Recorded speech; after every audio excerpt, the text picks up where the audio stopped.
Good to see you. Me too. Okay, welcome to the Pension Committee. Today is August the 10th, 2021, and we do have a quorum. It seems that we're only missing one member, so we do have a quorum, and we will approve the minutes from the last meeting if you want to take a minute to review those. I'll move, we approve the minutes of the May 11th meeting. Okay, do we have a second? I'll second. I asked a question Uh-huh, last you can time ask that a was question. not recorded. Oh, okay. It's about was our pension fund insured? And the question and answer has been recorded in the minutes. Okay, we'll get that corrected for the minutes. Okay, Mr. Chrisman made a motion. Do we have a second? Second. Mr. Combs? Okay, we will now turn over for the presentation from Mariner. All right, thank you all. Thank you very much. So you should all have a book in front of you. This is our presentation, and then Steve, hopefully you received the PDF. You can follow along there. We always like to start with just kind of an update on our firm, and since we do have someone who's newer, hasn't met us before, just to give a brief background, but we are a nationwide firm with a very strong local presence. So we see that as a balance of really some very nice factors from, the resources from investments and other, institutional aspects that we have from the broad nature of our firm, but then we do have a very dedicated local team. There's on page 3 just a map of where we do have offices across the country. We do have clients in all 50 states. But if you turn to page 4, this is showing you our local advisors. So here based in our Kentucky and Southern Indiana offices. Just give you an idea of who we are. But then turning to page 5, we always do like to do a brief review of your investment policy statement. This is your document that gives overall guidelines, that gives us a map from which then we make the investment decisions on your behalf in managing the overall pension portfolio. The most important aspect of this is the asset allocation. This is simply giving a target and range for the basic categories of investments, stocks being the portion that will drive growth. Due to the perpetual nature of this fund and portfolio, it is very important that it continue to grow over time to be able to provide the pension benefits.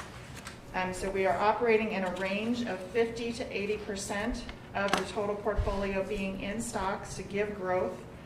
But we know that stocks can also be volatile from time to time, and we need to be able to make regular payments out for pension payments. And so there's a portion that will be in much more stable assets, which is the bonds and cash. So it's a balanced approach. Everything else about the policy is to make sure that it's very well diversified, not too much in any one stock or any one portion of the market or investment, and then also very high quality. So this executive summary on page 5 really hits those highlights, and then the pages behind that are the full document going into much more detail. Are there any questions or interest in discussion on the policy before we jump into the actual portfolio? Yeah. Could you explain the performance benchmark? When we look at overall investments, there are certain index returns that can be used to judge certain parts of the performance. So these are just giving a high-level guideline to what we would suggest on U.S. equities. The S&P 500 is the one that is broadly used, although it has become a little bit more skewed over time and is much more technology-focused, but that is still a very broadly used one. International equities are commonly compared to the EFA index, that stands for Europe, Australia, and the Far East. And in fixed income, there are a number of different index possibilities there, but that's one that gets used frequently as well. So are we supposed to be equal to those funds? I would say those are good to give kind of a ballpark to see is it reasonable, particularly for the stocks. When you look at bonds, and we'll get into how we invest the bonds, but we're buying individual bonds for you. to make sure that there's the consistency of the principal that comes in at maturity, and we'll get into that detail. But when you look at returns on bonds, it's a little bit deceiving because simply changes in interest rates up or down can change the pricing of bonds. But if we're not selling that bond, it's not a real return that's happening. We're holding them until they mature, and so the full amount comes in at maturity. So that one's not quite as comparable as the ones for the stocks.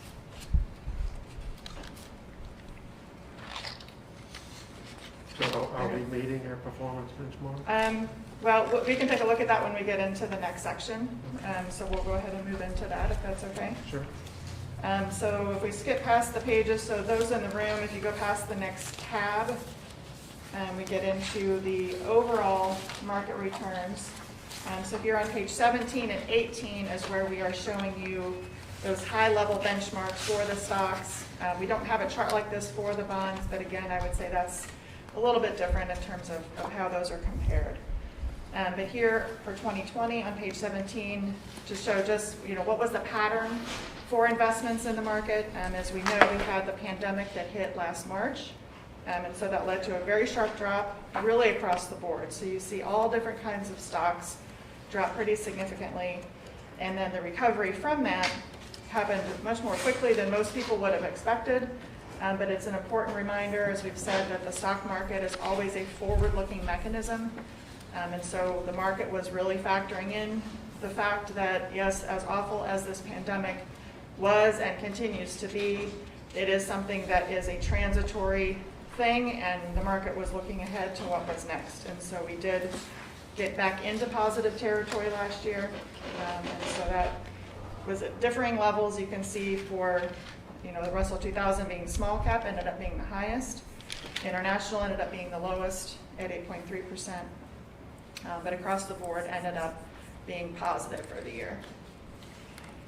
Turning to page 18 shows the same types of returns for these different benchmarks, but just for the first 7 months of the year. So this is a year-to-date number. What you'll notice here is that it's not the same pattern across the board. What we've had this year has been a lot of changes as we go through different periods of time in terms of which types of stocks are doing better, which ones are not doing as well, and there's been a lot of shifting that has happened this year. So we are still in a positive environment, but you can see that the difference is much more significant, from a positive 18% to a positive 0.4%, depending on what kind of stock you're looking at. But it's really right now a process of anticipating what is the future growth that we are expecting, but we're pushing up on some more challenging valuations as stocks, particularly U.S. stocks, are getting a little bit more expensive. So as we turn then to the portfolio summary on page 19, this really gives the high-level overview. First, we'll look at the allocation. So this is in the pie chart, looking at what percentages are in the basic asset classes within the portfolio. In total, we have about 75% in equity within your 50 to 80% range. In the pie chart, you can see how that is distributed. So there's 44% in U.S. large company stocks, about 15% in U.S. mid-cap, and about 6% in U.S. small cap. International then is about 10%, so that altogether makes up that 75% that is in the stock side of the portfolio. The other 25% are in that stable portion between the individual bonds and cash or money market. So we're right within that range that we have in the policy. Looking at the returns, this is in the upper right-hand corner. We're looking the first column, that YTD, that is year to date. So that is for the 7 months. Keeping in mind that this is a balanced portfolio, we're showing the top line is the total portfolio, including all investments. And then we give the subcategories for the fixed income return as well as for the equity return. These are in overall numbers, and so in comparing this to the various benchmarks, it's important to understand there are many different types of investments, and so we look at, are we in a reasonable range compared to the different types of stock indices, which you'll see that we are. So the overall for the year to date so far has had the equities at a 15.4% return, a very, very nice return. That's still like double what we'd expect for a year sometimes. And then for last year in total, just the stock portion was 18.4%. Again, I would say a very strong performance relative to those different benchmarks. The total portfolio, though, is really what that long-term focus should be. We want to make sure that the investments are performing relative to those benchmarks in a way that they should be, but the bottom line to your pension fund is to make sure that we are achieving what is needed long-term to meet those payouts. So the total for last year was 13.6, and then you can see the longer-term returns have been about 11%. Well, it would appear to me too, to answer your question, is this correct that for 2000, the return in our equities so far exceeds the... Right, so 2020... It exceeds the S&P 500. Actually, it was exactly what it was. So Yeah. 2020, your equity return, again, this is including all Slightly, kinds of yeah. equities, was 18.4. And when you look at the benchmark page, you see the S&P was 18.4. But we would say we're not just invested in S&P-like investments. We want to have the international and the small cap. So when you look at all of those, you see that it's really, I would say, at or above what you would expect based on these benchmarks. And then if you look at so far in 2021, again, it kind of depends on which piece you're looking at, but it's much more similar to the Dow Jones. The S&P was a bit higher so far this year for 7 months at 18. The Dow Jones Industrial Average was at 15.3. And that's where I say, even though the S&P 500 is the most widely quoted index, I think it's an important thing to realize that it has become more and more skewed over the past few years in particular. Even though there are 500 stocks, the way that it's calculated is it's weighted based on the market value of the companies. So the largest companies have the largest impact. And because of the way things evolved through the pandemic, what we ended up with is technology companies making up the very largest portion. The largest 5 stocks in the S&P 500, which are all technology companies, are making up more than 25% of that index now. And so it has become much more skewed to that. So not good or bad, but just important to know as we're trying to compare things and realize that the S&P right now is going to look much more like technology stocks than it used to versus the overall market.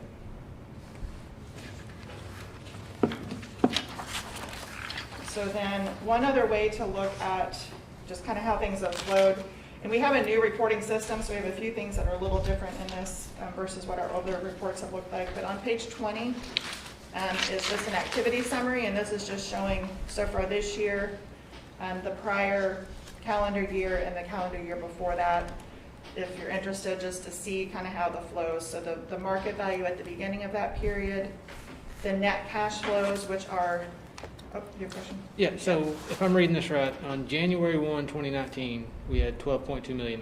Right, And now we have $19.2 million. yes. That's a $7 million increase in 2.5 years, roughly. Yes, That seems to be incredible. yeah. So, Yeah, there's been money that's come in, but yeah, and you can see how that's distributed. So a lot of that, we've had a pretty incredible couple of years in the market. how much can we attribute to our contribution in those 2.5 years? And that's roughly? what you see here. So if you look at the net cash flow, that's contributions minus withdrawals net. And then you see 3 lines that are the different kinds of investment return. So dividends and interest. Bond accrual is just a complicated factor with bonds. And then the market value increase or decrease. So that's your market return. I mean, this great work. I mean, right? That's Yeah. pretty incredible. Okay. So then we'll dig into the detail. I'm going to let Matthew walk through the next couple of pages. Yeah, so what we're looking at here on slide or page 21 are all the companies in the actively managed individual stock portfolio. So this is the actively managed portion. We'll get into the passive side here in a couple of pages. But what we've done here is listed all the companies in the actively managed stock portfolio, and we've separated them into 3 different categories by type. So I'll start on that far left-hand column and work my way to the right.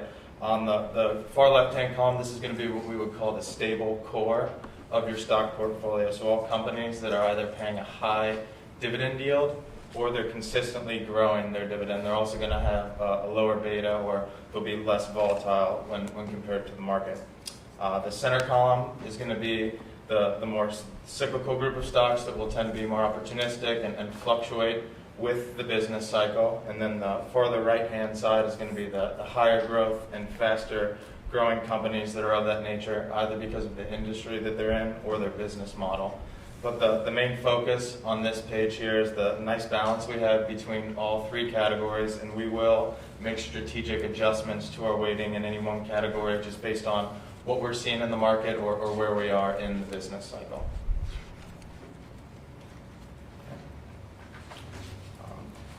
The next page, page 22, this is our risk control slide. So what we're looking at here are the top 10 largest individual equity positions in the portfolio. If you look at that far right-hand side of the page, you'll see that the largest is Kansas City Southern, a railway that is at 2.3%. And just wanted to note that your investment policy statement states that no company can be in excess of 5%. So we're well within that guideline. If any of these companies were to grow above 5% or even get close to that, we'd look to trim them back from there. So we really want to make sure that there's never a situation where you have too large of a concentration in any one company. If you look at the pie chart and then the detail just to the right of that, you'll see that the top 10 are very well diversified across different asset classes, and then I'd also note that they're well diversified across different stock sectors as well. The next slide, page 23, what this is looking at is the passive side of the portfolio. So as you know, we do blend that actively managed individual stock portfolio with the passive funds, and that's very important because there are different times where passive will do better than active or the alternative. If you just look at this page, you'll see all of the funds that we own in the portfolio across different asset classes, and then we've included some different performance figures as well for each of those funds.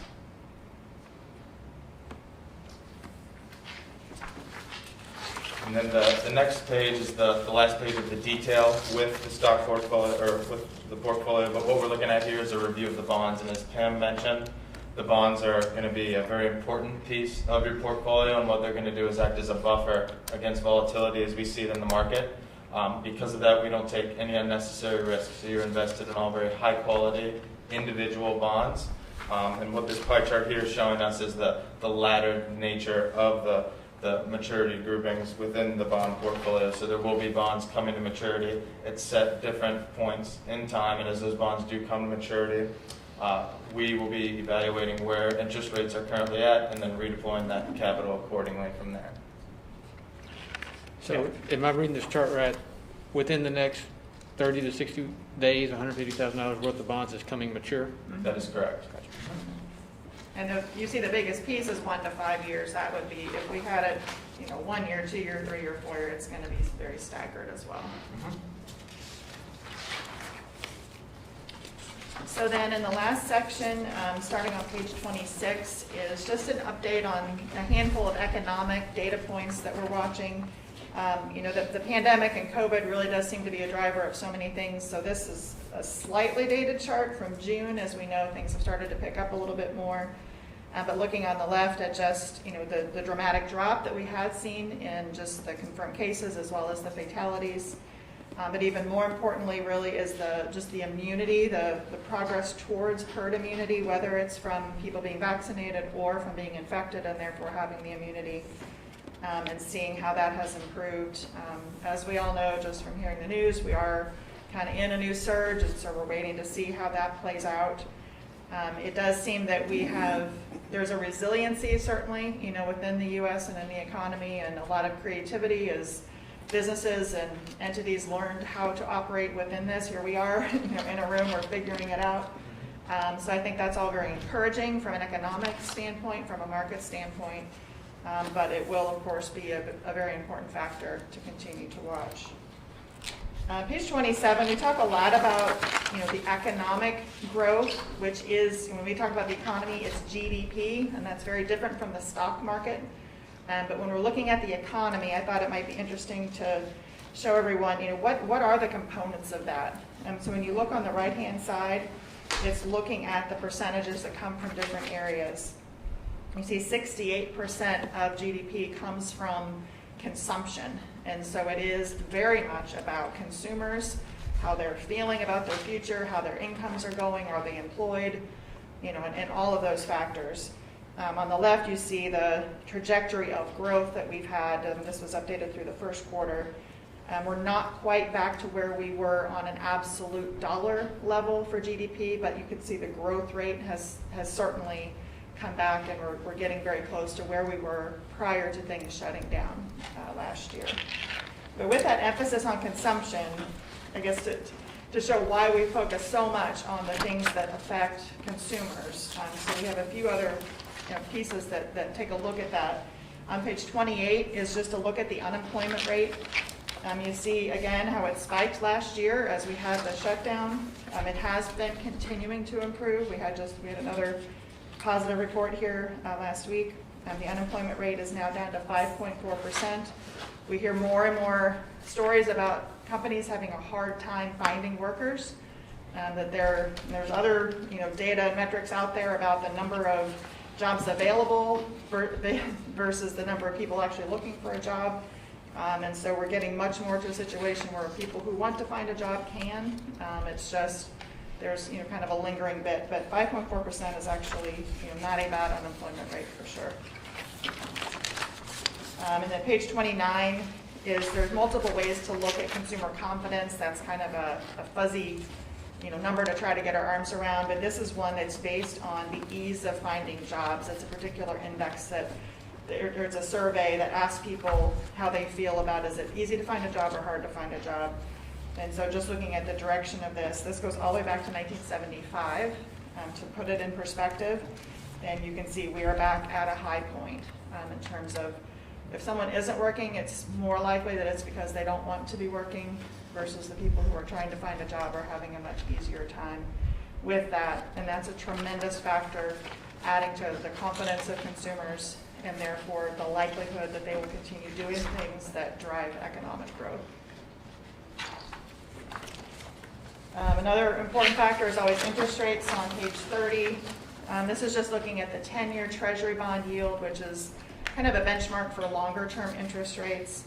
This is not driven by the Fed. When we talk about the Federal Reserve and how they're driving interest rates, that's the Fed funds rate, which is the overnight, very short-term lending rate. However, one of the tools that the Fed has been using in this pandemic was a similar one they used in the financial crisis, is actually buying bonds on the market in an effort to specifically hold longer-term interest rates down. So that is something that has been happening and continuing to happen. There's now discussion and a lot of questioning about when do they start to pull that activity back. And so it is widely expected that once they do that, you might hear talk about the tapering. That's tapering of these bond purchases to keep rates low. As they taper, we would expect that will be one factor to lead to rates picking up a little bit, not necessarily sky high, because they do have some control over that. But that, in addition to the potential for inflation to pick up, as we do have a lot of economic stimulus that we're expecting to come into the system here very quickly. The Senate today is set to probably approve this $3.5 trillion bill. And with that additional spending and with perhaps the Fed pulling back, there's wider expectation that we could finally start to see interest rates picking up. It's not a guarantee. There's a lot of other levers they can pull to keep it from being extreme, but something to be aware of. And that together with the next chart, which is our last one, I guess we get to these times in the cycle where we've had a very long run in the market, very low interest rates, which are supportive of that. It makes bond investing relatively less attractive because you can't get as much interest on a bond, and so it leaves more people invested in stocks. Leads to what we remind our clients of when we get to these points is that a correction in the market can happen at any time. We are expecting it. We're not running for cover to wait for it, however. It is very normal for the market to pull back. A correction is technically a 10% drop or more from the last high. This is a chart here on page 31 showing going all the way back to 1980. Every single calendar year is represented with a gray bar showing did the S&P 500, as just a benchmark for stocks, did it go up or down for the year and the total number. So if you just look at the gray bars, you'll see 31 out of 41 of them are positive, which is what we expect. The market goes up more than it goes down if you look at it year by year. However, underneath each one is a little red dot and a number that shows what was the largest intra-year decline that occurred during that year. For whatever reason, we had a drop. What was the biggest drop that year before things progressed and finished where the gray bar is? If you look across, you'll see many, many times that there is a drop of 10%, 15%, 20% or more, even in a year that it finished positive. So we tend to forget about a lot of them. You know, we remember the big ones. We remember the financial crisis. We remember the pandemic drop last year. But it happens a lot more than that, and it is common, and a correction by definition is a short-term phenomenon. It doesn't mean the world's coming to an end. It leads to some kind of that feeling sometimes.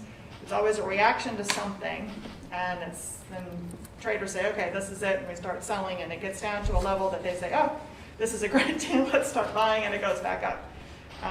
So we just want to say it's been more than a year since we've had a correction. It does happen on average once a year. We won't be surprised to see it.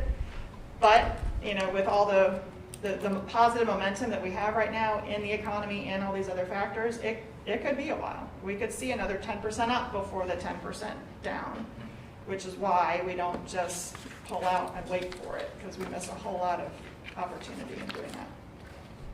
So I will stop there. I'd be happy to have answer a question, questions. kind of just curiosity. We just created $5 trillion in 2009, another trillion just about. And are you surprised that we don't have more inflation? It's really interesting. It is really interesting. That's a great question, Rick. What I'll say, there are factors such as the Fed holding more, just on the balance sheet, so it's not all just out there. But that's not the whole thing. I would say that the factor that tends to be the highest correlated with inflation is wages. When wages go up, companies tend to raise the prices along with that. Once wages go up, you think about what does that really mean? It's Joe Smith getting hired, you have to pay him more because that's the market that we're in. Once all of a sudden it's easier to hire people, you can't go back to Joe and say, oh, I'm going to lower your wages now. Wage increases tend to stick, and it tends to be very highly correlated with inflation. So there's a lot of attention on that. And that is starting to look like that's what's happening a little bit. So I think we are going to get some more real inflation. But yeah, with the way these things have evolved, you would have thought that. So why do we care about that? Yeah. I don't know. That's an all. It's a good question. The balance sheet keeps getting bigger and bigger, right? So we've got debt on the one side, and we're holding our own bonds on the other side. So we're just lending to ourselves as a country. So it's a fair question for sure. Okay, thank you, Pam. Thank you, Matt. All right. Do we have any more questions for them? Okay, if we look at old business, last time we talked about the request for proposal that was put out for the investment services, and we were happy to award that to Mariner for another 5 years, so thank you all. Yes. And thank you all. We really do appreciate that, and we're very happy to be working with you. thank you very much, and we appreciate the committee's help in that. I don't think we have any new business, but if anyone has anything new. Okay, our next meeting will be held November the 9th at 10 a.m. And if there are no more questions, no more comments, we make a motion to adjourn. So moved. Fred makes a motion to adjourn, and I guess I'll second. Rick seconds, and all in favor. Thank you all so much for coming today. We appreciate it. Thank you, Steve. You know, have a great day. You too. This will probably be my last